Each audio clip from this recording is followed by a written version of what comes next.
Welcome back to Le Podcast de Philippe for another deep dive. Yes. And today we're going to be talking about AI AI.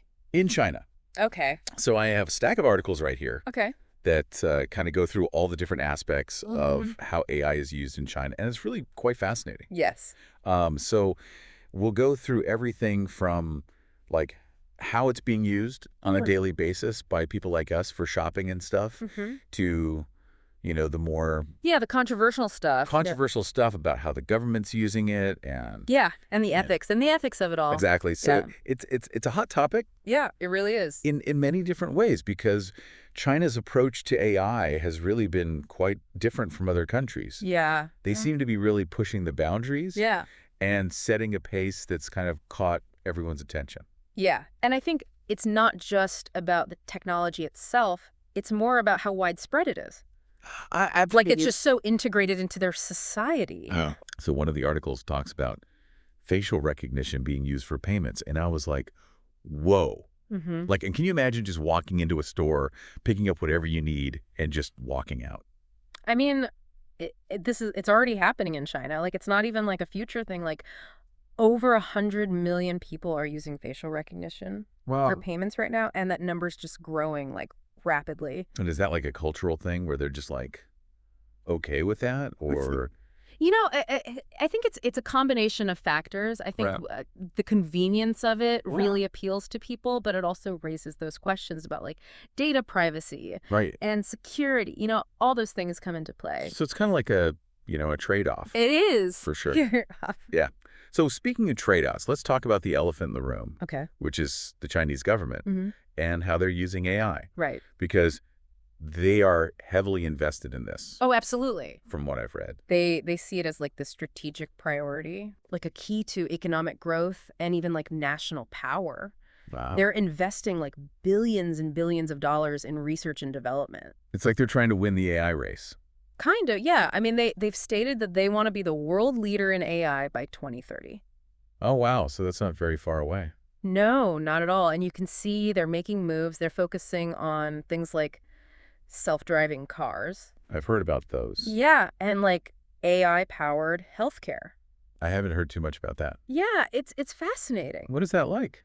They're using AI to diagnose diseases, personalize treatment plans. You know, it's really changing things up. So it sounds like they're really looking at the potential benefits, Mhm. but what about the downsides? Well, that's where things get a bit more complicated. I mean, Yeah. you can't talk about AI in China without talking about surveillance. Right. You know, they have the world's largest network of surveillance cameras, I've heard that. and a lot of them are equipped with like really advanced AI. So they're using facial recognition and tracking and stuff. Oh, yeah, all of that. And they use it for everything from catching criminals to even monitoring social behavior, which is kind of, Yeah, it's pretty intense. it is. It raises a lot of ethical questions. Yeah, and that's where we need to start being careful. Absolutely, because on the one hand, AI has the potential to be used for good, Right. like improving healthcare, you know? Make things more efficient. Exactly. But on the other hand, it can be used for social control.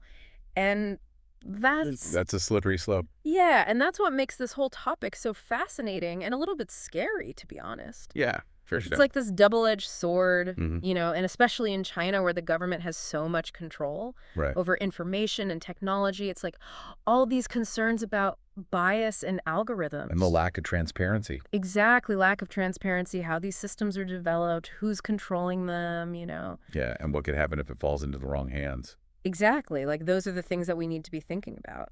Yeah, for sure, because it's not just a China problem. No, it's a global issue. Yeah, it's like a global problem that we all need to be aware of. Absolutely. So I think it's really important to have these conversations and to really understand Mm.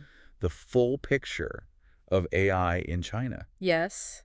And not just the exciting advancements, Mm-hmm. but also the potential pitfalls. The dark side. Yeah, the dark side for sure. It's there. Yeah, It's real, and we need to be talking about it. yeah, and we need to think about how it might impact the world. Exactly, the world as a whole. Because it will, It will. definitely. It really makes you think about the younger generation growing up in China today. Yeah. They've never known a world without AI. It's true. They've grown up with it being totally normal. Yeah, like it's just part of their everyday lives. Right. So I wonder how that affects their views on privacy or even the role of government. It's a really interesting question. Like, do they even question it? I think it's a mix, to be honest. Really? Some young people love the convenience AI brings, Yeah, of course. but others are more wary of the surveillance aspect. Yeah, that makes sense. I mean, there's definitely a growing awareness of the ethical side of things. Even among the people who benefit from it the most. Exactly. It's like a double-edged sword for them. It really is. They see the good and the bad firsthand. And this is something we'll see more of as AI becomes more commonplace around the world. Oh, absolutely. It's not just a China thing anymore. So speaking of things happening in China, one of the articles talks about AI in healthcare. Oh, yeah. And it sounds like they're making some pretty big strides there. They are. They're using AI to diagnose diseases. Really? Yeah, and even personalized treatment plans. Wow. It's pretty amazing. They're also developing these e-health platforms. What are those? So they offer remote consultations and even medication deliveries. Oh, wow. It's really useful in rural areas where access to healthcare is limited. So AI could really revolutionize healthcare in a country as big as China. Absolutely, it has Yeah. that potential. But what about those ethical concerns we talked about, like bias in algorithms? Right. Are those present in healthcare too? Unfortunately, yes. Oh, okay. There are worries about the accuracy of AI diagnosis, I can see that. especially for rare diseases or cases that aren't in the training data. That makes sense. And then there's data privacy. Of course, healthcare records are very sensitive. Exactly. So Yeah. even in healthcare where AI can do a lot of good, Yeah, there are still ethical considerations. it always comes back to that. It does. There's often a trade-off. And it's not just healthcare. No, we see this in other sectors too, like agriculture, education, finance. I read about how China's using AI in agriculture Right. to boost productivity. Yeah, they analyze soil conditions, Yeah. weather patterns, crop yields. Wow. It helps farmers make better decisions. So they're using AI to basically optimize everything. Pretty much, they even have AI-powered robots for planting and harvesting. That's incredible. It is, but there are concerns about job displacement and environmental impact too. Right, so it's not a perfect solution. No, it's not. It's about finding the right balance. Yeah, because it's clear that AI is changing things in a big way. It is, and it's Yeah. raising all these complex ethical and societal questions. And ultimately, it's not just about the technology itself, it's about how we use it. Exactly, and what kind of future we want to create with it. I think that's a really important point. It is, because AI is going to shape our lives more and more. And it seems like China is leading the way in that conversation. They are, whether we like it or not. Their decisions about AI will affect everyone.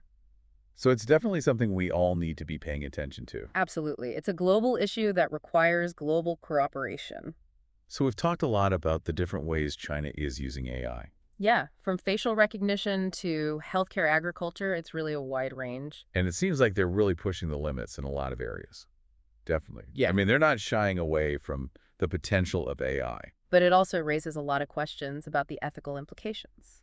Absolutely. It's a complex situation that's constantly evolving. Do you think this wholehearted embrace of AI will give China an advantage in the global AI race? Well, it's possible their willingness to experiment and implement AI on such a large scale. Yeah. It definitely gives them a head start in terms of data collection and real-world testing. Right, because they have so much data to work with. Exactly, but it's not without its risks. What kind of risks are we talking about? Well, one risk is that they might move too quickly without fully considering the ethical implications. Right, like the potential for misuse or bias. Exactly. And another risk is that their approach could fragment the global AI landscape. What do you mean by that? Well, different countries might adopt different standards and values when it comes to AI. So it wouldn't be a unified approach. Right, and that could lead to all sorts of problems like compatibility issues or even ethical conflicts. That makes sense, like different countries having different rules for AI. Exactly. And it could also hinder collaboration and knowledge sharing. Which is essential for the responsible development of AI. Absolutely. We need to be working together on this, not against each other.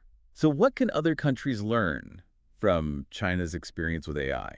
I think the biggest takeaway is that AI is not just a technological issue, it's a societal issue. Right, it affects all of us. Exactly. We need to have open and honest conversations about the benefits and the risks. And involve a diverse range of voices in those conversations. Absolutely. It can't just be left to the tech companies or the governments to decide. It's something we all need to be thinking about. And we need to start thinking about it now before it's too late to course correct. This deep dive has really given me a lot to think about. Me too. It's a fascinating and complex topic. China's approach to AI is definitely something the rest of the world needs to pay attention to. Absolutely. It's a glimpse into the future of how AI might shape our lives. Well said. Thanks for joining us on Le Podcast de Philippe and helping us unpack this complex topic. It was my pleasure. Don't forget to subscribe to our channel on YouTube for more deep dives into fascinating topics. And we'll see you next time.